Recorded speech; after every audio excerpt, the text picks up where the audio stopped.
Shalom adik-adik yang dikasihi Tuhan Yesus Kristus. Saat lagi kita akan mulai kebaktian online sekolah hari Minggu GKE Parapat.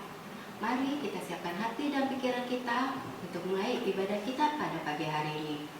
Sebelum kita berdoa, adik-adik lipat tangan, tundukkan kepala, pejamkan matanya. Kita berdoa bersama-sama. Kakak akan mulainya.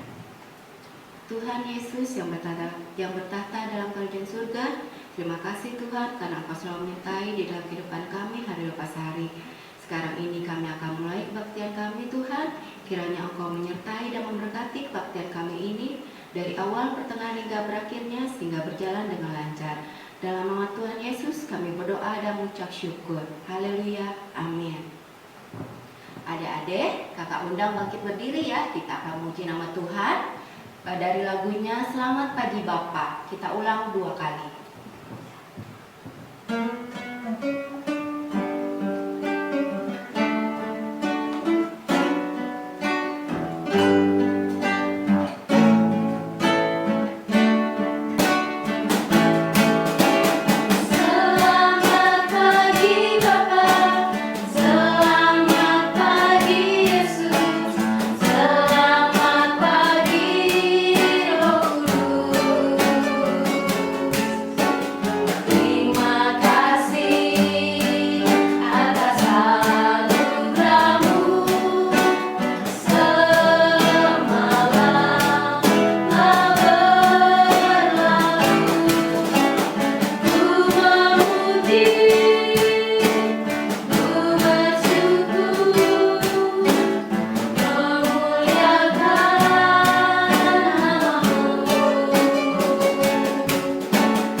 Lebih dekat dari jiwa kita sendiri, lebih dekat dari pikiran kita yang paling rahasia.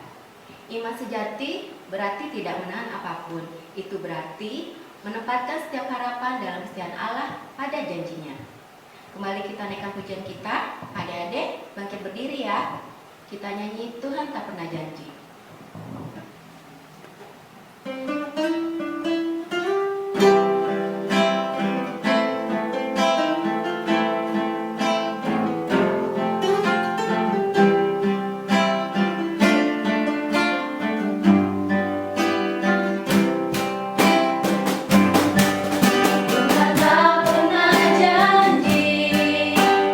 Selalu biru, tetapi dia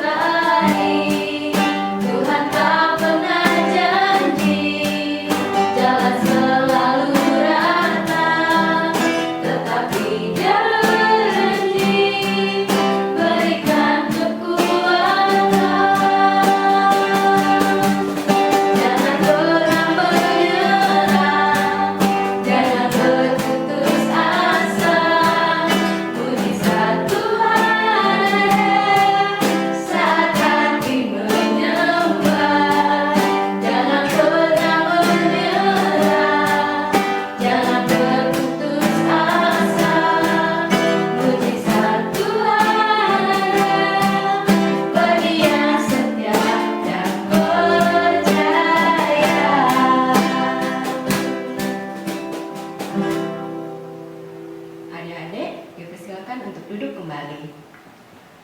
Adik-adik yang ada di rumah, Kanina punya satu kiasan.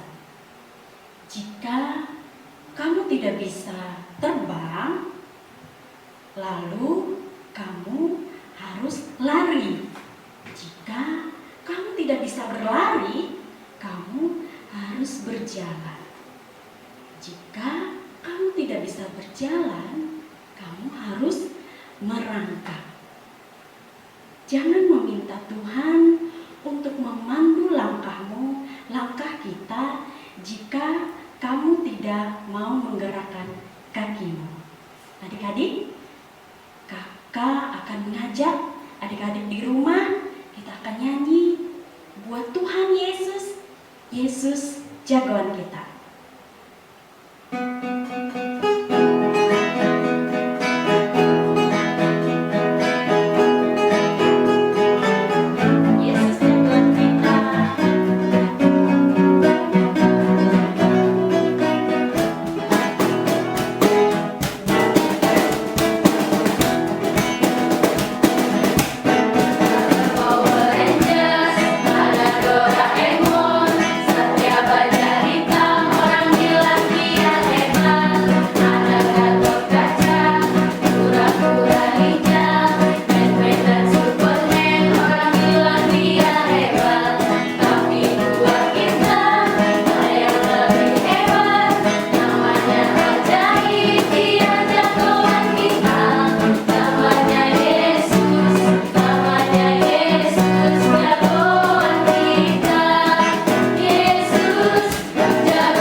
Adik-adikku, sebelum kita membaca Alkitab, mari kita bersatu dalam doa.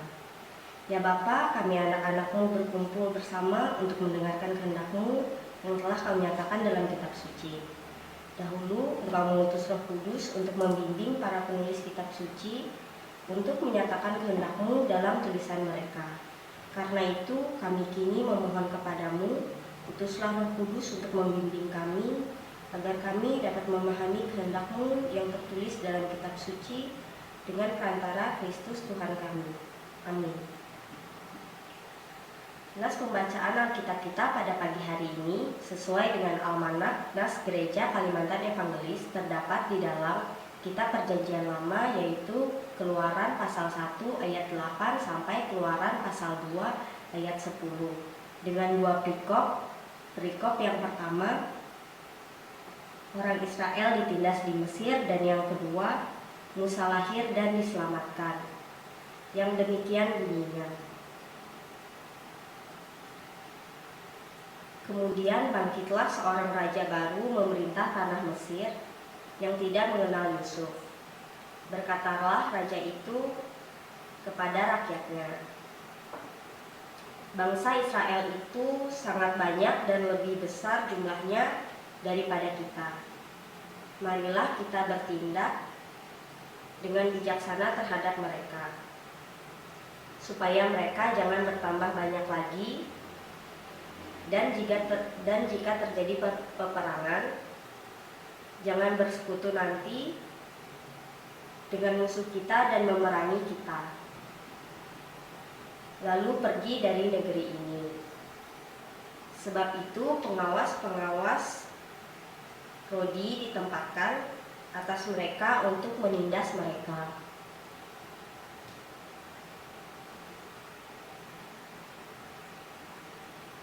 Mereka dengan kerja paksa.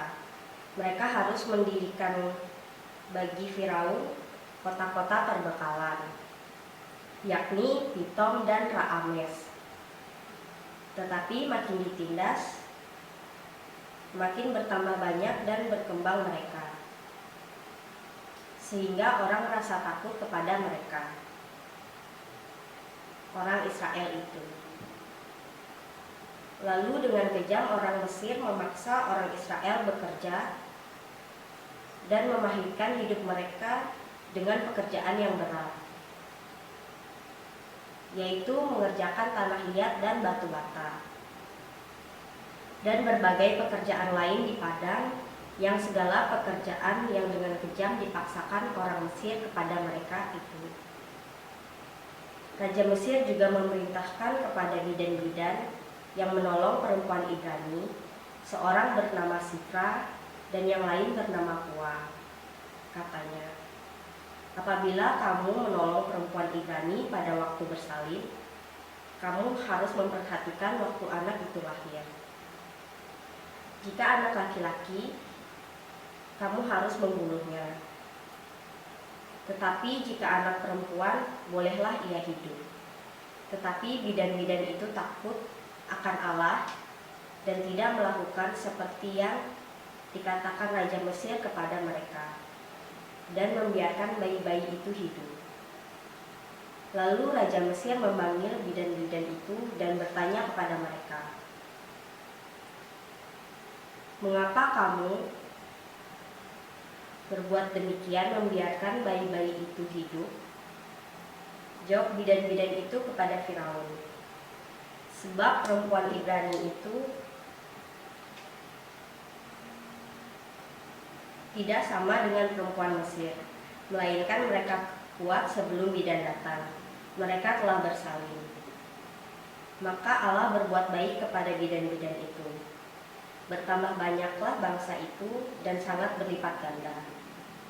Dan karena bidan-bidan itu takut akan Allah, maka ia membuat mereka berumah tangga.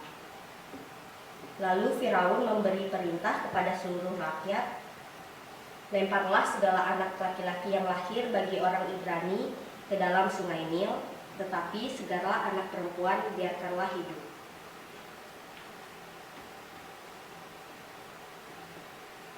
Seorang laki-laki dari keluarga Lewi kawin dengan seorang perempuan Lewi, lalu mengandunglah ia dan melahirkan seorang anak laki-laki.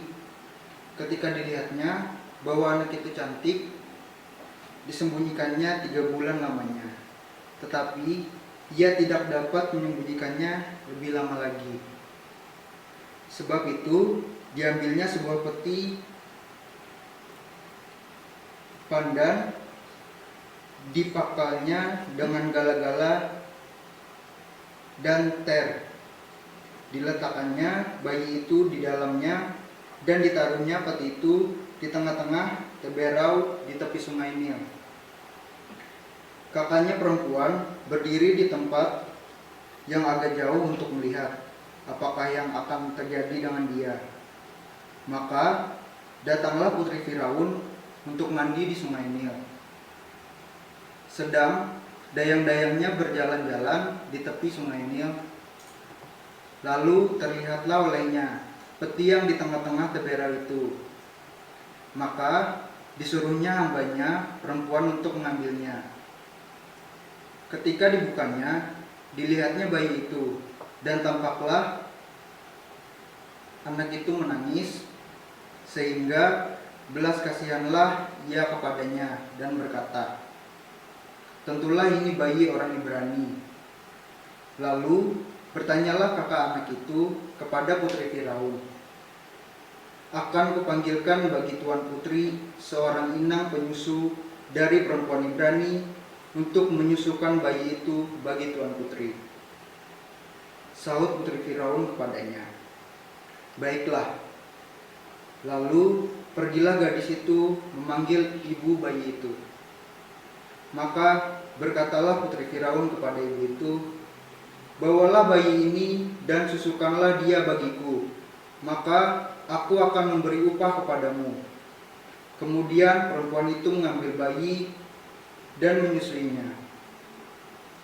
Ketika anak itu telah besar, dibawanyalah kepada putri Firaun yang mengangkatnya menjadi anaknya dan menamainya Musa, sebab katanya, "Karena aku telah menariknya dari air." Demikianlah pembacaan firman Tuhan kita pada hari ini. Berbahagialah tiap orang yang mendengarkan firman Tuhan dan memeliharanya. Amin.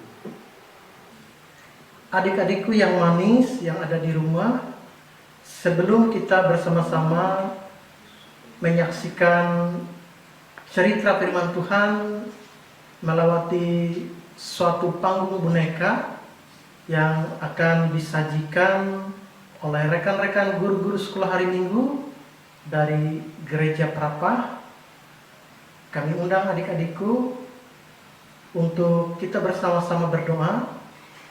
Lipatkan tangan, tundukkan kepala dan pejamkan matanya. Ikutin suara kakak. Bapa di dalam kerajaan surga, terima kasih atas segala penyertaan-Mu, atas segala pujian, doa, bahkan firman Tuhan yang sudah kami baca bersama.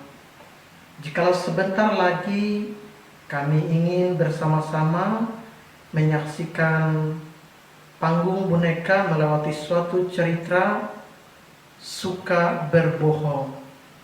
Kiranya Tuhan melewati cerita ini, melewati kuat kuasa Roh Kudus-Mu, mengurapi kami serta adik-adik kami yang ada di rumah, supaya melewati cerita panggung boneka ini, kami ingin belajar bahwa kasih setia Tuhan tinggal dan bersama-sama dengan kami. Kiranya melewati cerita ini kami mendapatkan suatu pelajaran buat adik-adik kami yang ada di rumah, dan kami juga dari guru sekolah hari Minggu Gereja Prapah yang akan menyajikannya kepada adik-adik kami. Terima kasih Bapa di surga, inilah doa kami, hanya di dalam nama Tuhan Yesus kami berdoa. Amin. Halo adik-adik, apa kabar? Selamat hari Minggu. Sekarang kakak akan bercerita yang berjudul Suka Berbohong. Nah, dengarkan satu nas Alkitab yang terambil dari Imamat pasal 19 ayatnya yang ke-11. Janganlah kamu mencuri, janganlah kamu berbohong, dan janganlah kamu berdusta seorang kepada sesamanya. Adik-adik, perlu kita ketahui bersama bahwa tujuan dari cerita ini adalah supaya adik-adik mengerti bahwa berbohong adalah tindakan yang merugikan diri sendiri. Dan adik-adik mempunyai tekad untuk tidak berbohong dalam hal apapun. Cerita ini menceritakan tentang 3 orang yang bersahabat yang bernama Ani, Aida, dan Ita. Mereka berteman sekelas yang sangat akrab. Mereka senang bermain bersama. Tetapi ada satu rahasia yang disimpan Ita dari teman-temannya. Ita tidak mau teman-temannya mengetahui bahwa orang tuanya kurang mampu. Oleh sebab itu, Ita berbohong dengan segala cara supaya teman-temannya mengira dia berasal dari keluarga kaya seperti yang lainnya. Hal itu dilakukan karena Ita khawatir teman-temannya tidak mau lagi berteman dengannya. Namun, sepintar apapun Ita menyembunyikan keadaan dirinya, akhirnya terbongkar juga rahasianya. Teman-temannya akhirnya tahu bahwa selama ini Ita berbohong. Walaupun demikian, mereka adalah teman yang baik. Mereka suka saja mengampuni Ita. Bahkan mereka tetap mau menerima Ita sebagai teman mereka.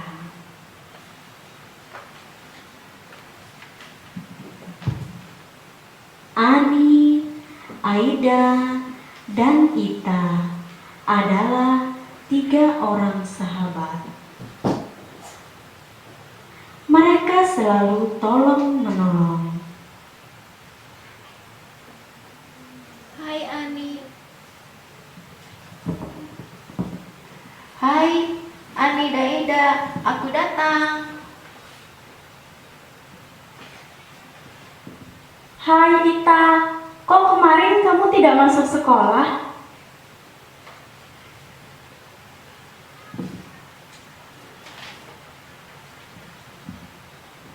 Ya, ada apa sih? Kamu sakit? Oh, enggak kok. Kemarin pamanku yang dari Singapura datang. Jadi aku diajak jalan-jalan. Pokoknya enak deh. Dia memberi aku banyak sekali oleh-oleh dari Singapura. Masa sih? Apa saja yang diberikan pamanmu? Jam tangan, kalung, dan baju-baju bagus. Mana jam tangannya? Mengapa tidak kau pakai? Mama tidak mengizinkan. Katanya nanti hilang atau rusak.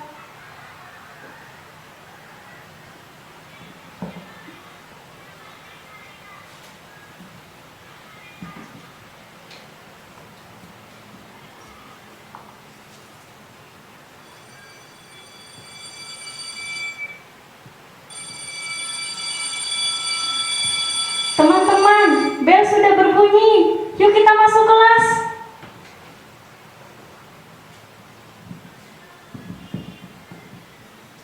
Mereka bertiga masuk kelas untuk belajar. Tetapi sepanjang jam pelajaran Ita gelisah. Hatinya tidak tenang. Bahkan ketika sampai di rumah pun Ita tampak sedih dan tidak bersuka cita. Adik-adik, kalian tahu kenapa?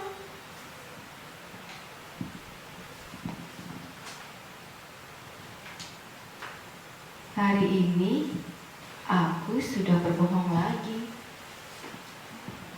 Bagaimana jika Ani dan Aida tahu bahwa sebenarnya aku tidak punya paman dari Singapura dan tidak pernah mendapat hadiah-hadiah?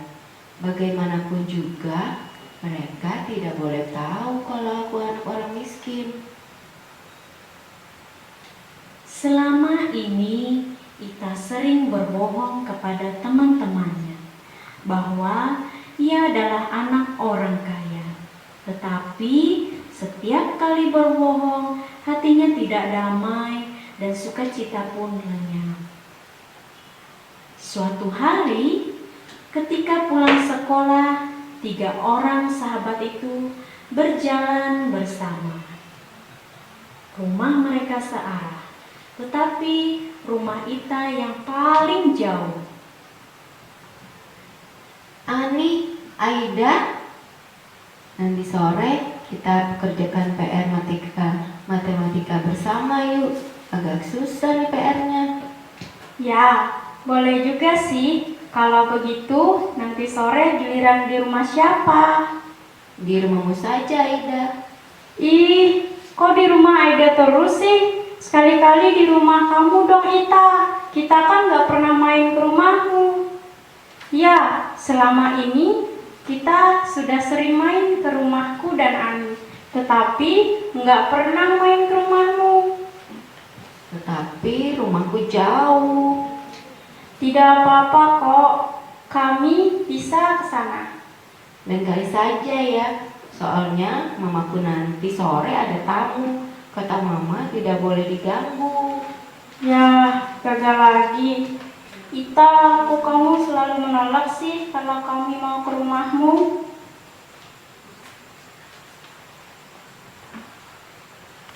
Ya, Ita selalu punya alasan. Mamanya sakit lah, nanti sore mau pergi lah, nanti ada tamu lah, rumahnya sedang direnovasi lah. Pokoknya 1001 alasan. Ita, kapan dong kita boleh main ke rumahmu? Maaf ya teman-teman, bukannya aku tidak mau kalian main ke rumahku, tetapi memang begitulah keadaannya. Lain kali saja ya. Ya sudahlah, hari ini kita mengerjakan PR di rumahku saja. Tetapi kita janji ya, lain kali kita mengerjakan PR di rumahmu. Ya, kalau masih menolak juga, kami tidak mau jadi temanmu lagi. Ya, pasti, Ita janji.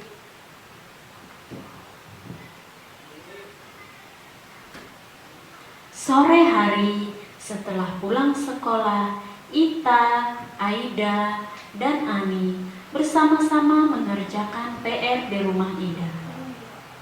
Adik-adik, apa sebenarnya yang terjadi? Mengapa Ita menolak kalau teman-temannya ingin ke rumahnya ya? Ya, Ita malu kalau teman-temannya tahu ia bukan anak orang kaya.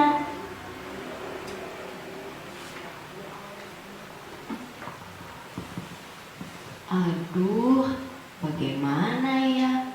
Kalau lain kali Aida dan Ani ingin ke rumahku lagi, kalau aku menolak, mereka tidak mau jadi temanku lagi. Tetapi kalau aku ajak ke rumah, tahuan deh kalau aku bukan anak orang kaya. Aduh, bagaimana ya? Aum, hahaha. Aduh, monyet makan pisang. Hahaha, kaget ya? Makanya jangan bengong aja. Iya nih, kalau nakal kita pulang yuk. Kita, hari ini aku dan Aida langsung ke rumahmu saja. Kami sudah minta izin kok sama papa dan mama. Iya, kita kerjakan PR, setelah itu kita main-main. Apa? Kalian ingin ke rumahku sekarang? Aku Pokoknya tidak ada alasan lagi. Kamu tidak boleh menolak. Kamu sudah berjanji kan? Kalau kamu menolak, kami tidak mau bermain denganmu lagi. Karena sejak kita berteman, kami tidak pernah boleh ke rumahmu. Ya, kalau kami tidak boleh ke rumahmu, kami tidak mau berteman denganmu lagi. Yuk Ani, kita pergi saja.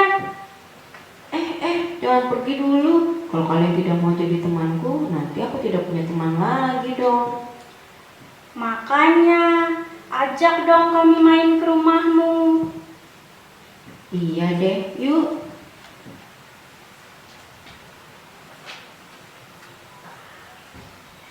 Sepanjang jalan ke rumahnya, Ita lebih banyak diam karena ia terus berpikir, aduh, apa yang harus kukatakan pada Aida dan Ani?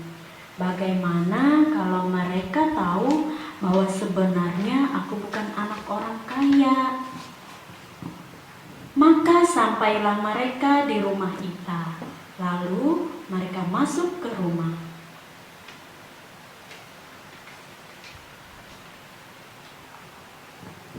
Yuk, masuk. Inilah rumahku. Oh, Ita sudah pulang. Rupanya kamu bawa teman-teman ya. Ayo nak, silakan masuk. Teman-teman, kenalkan, ini ibuku. Selamat siang, Bu. Selamat siang anak-anak. Ayo duduk. Ibu buatkan minuman ya. Ita, selama ini kami pikir kamu anak orang kaya. Kamu kan sering bilang kalau ibumu suka ke luar negeri. Kamu juga bilang punya ini, punya itu.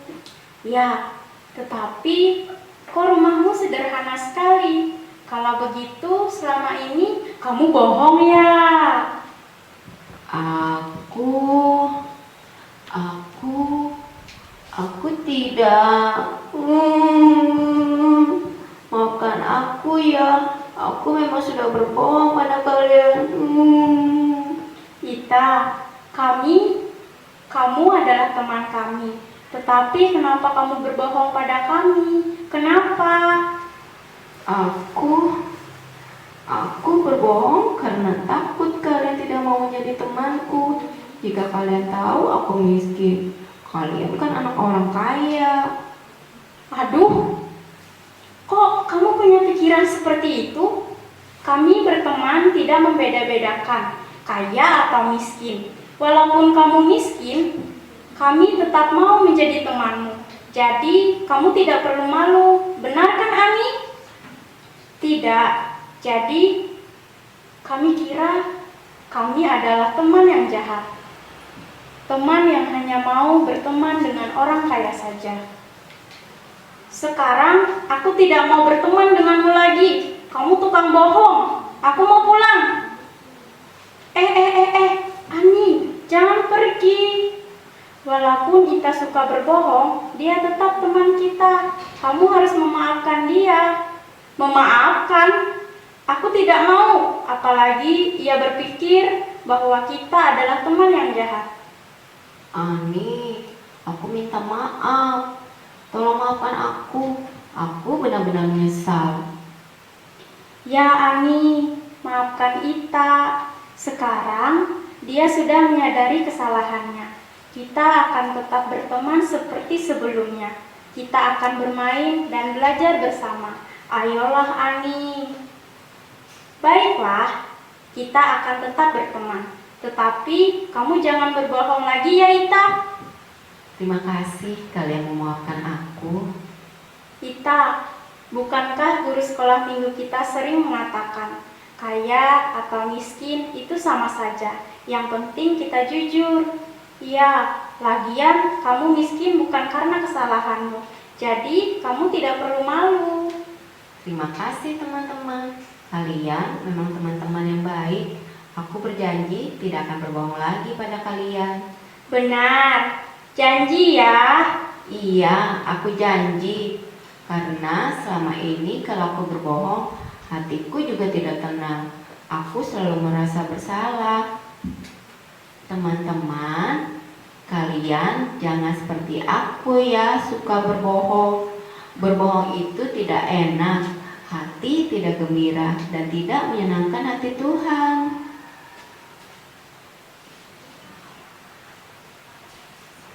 Akhirnya Ani dapat memaafkan Ita. Dan sejak itu Ita tidak pernah berbohong lagi. Kini ia menjadi tenang karena tidak harus menutupi keadaannya lagi. Ita, Aida, dan Ani tetap menjadi teman baik. Adik-adik, berusahalah jujur, jangan membohongi teman lagi ya. Apalagi membohongi Tuhan. Adik-adik harus bisa berkata jujur, karena jika adik-adik berbohong, Tuhan Yesus tidak senang. Dan yang pasti hati adik-adik juga tidak senang, bukan? Nah, adik-adik, dari cerita panggung boneka tadi yang berjudul Suka Berbohong, kakak mengambil maknanya bahwa berbohong adalah suatu tindakan yang sangat tidak terpuji. Tuhan tidak berkenan kepada ketidakjujuran kita. Dengan berbohong, hidup kita menjadi tidak tenang karena selalu merasa ketakutan.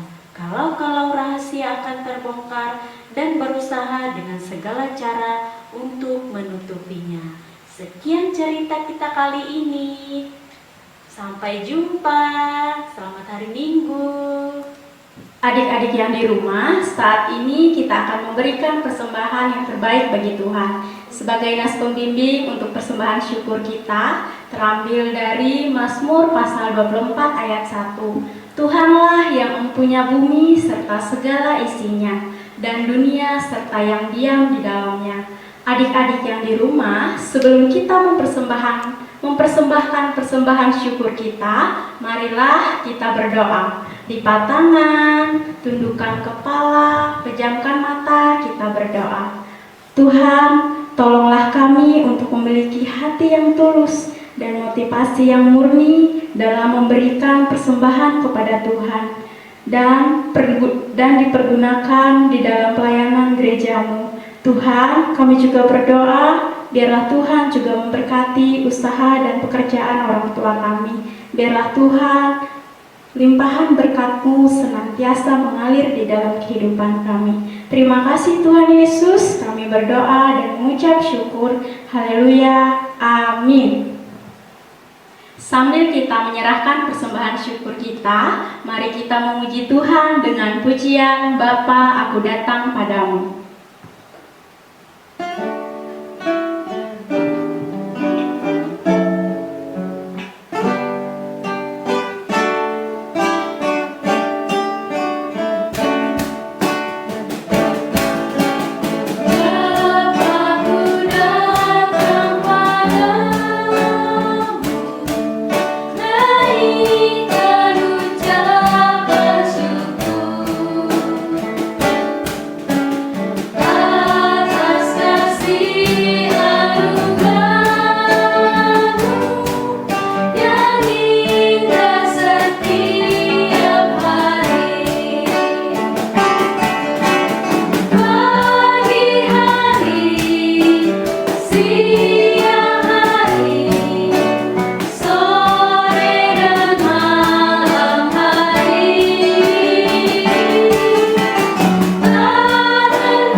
Adik-adikku yang ada di rumah, anggaplah sebagai suatu kebahagiaan apabila kamu jatuh ke dalam berbagai pencobaan.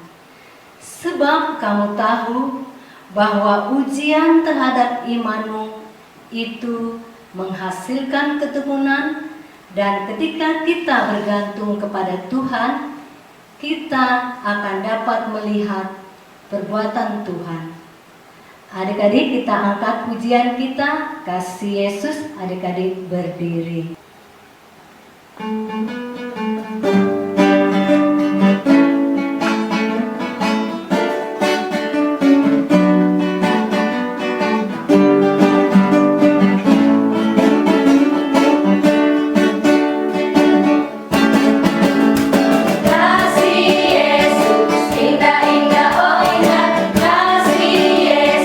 Indah, indah, oh indah.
adik-adik sampai sekarang masih bersukacita karena memuji dan memuliakan nama Tuhan. Nah, adik-adik, tidak terasa kita sudah berada di penghujung ibadah. Kita akan mengakhiri ibadah ini dengan berdoa. Jadi adik-adik di rumah, pejamkan matanya, lipat tangannya, dan tundukkan kepala, kita berdoa. Tuhan Yesus, terpujilah Engkau ya Bapa. Kami berterima kasih untuk penyertaan Tuhan dalam setiap rangkaian ibadah kami dari awal hingga pada saat ini. Dan biarlah pujian, penyembahan yang sudah kami naikkan, itu semua berkenan di hadapan Tuhan hanya untuk kemuliaan bagi nama-Mu. Dan biarlah kami anak-anak-Mu belajar melalui cerita firman Tuhan yang sudah kami saksikan, yaitu panggung boneka tadi. Biarlah kami dapat menjadi anak yang jujur dimanapun kami berada. Dan Tuhan, setelah selesai ibadah ini, biarlah Tuhan memberkati rangkaian aktivitas yang akan kami lakukan selanjutnya. Kiranya Tuhan juga memberkati orang tua kami, sanak saudara kami, dan seluruh keluarga besar kami. Terima kasih Yesus, hanya di dalam nama-Mu kami akhiri ibadah ini. Engkau adalah Yesus Tuhan dan Juru Selamat kami. Amin. Nah, adik-adik yang ada di rumah, demikianlah ibadah sekolah hari Minggu Jemaat GKI Parapa, Resort GKI Palangkaraya Tengah. Aku berharap minggu depan kita bisa bertemu lagi dalam ibadah online. Biarlah adik-adik tetap setia dan tetap semangat mengikuti ibadah online minggu depan. Tuhan Yesus memberkati. Sekian dan terima kasih.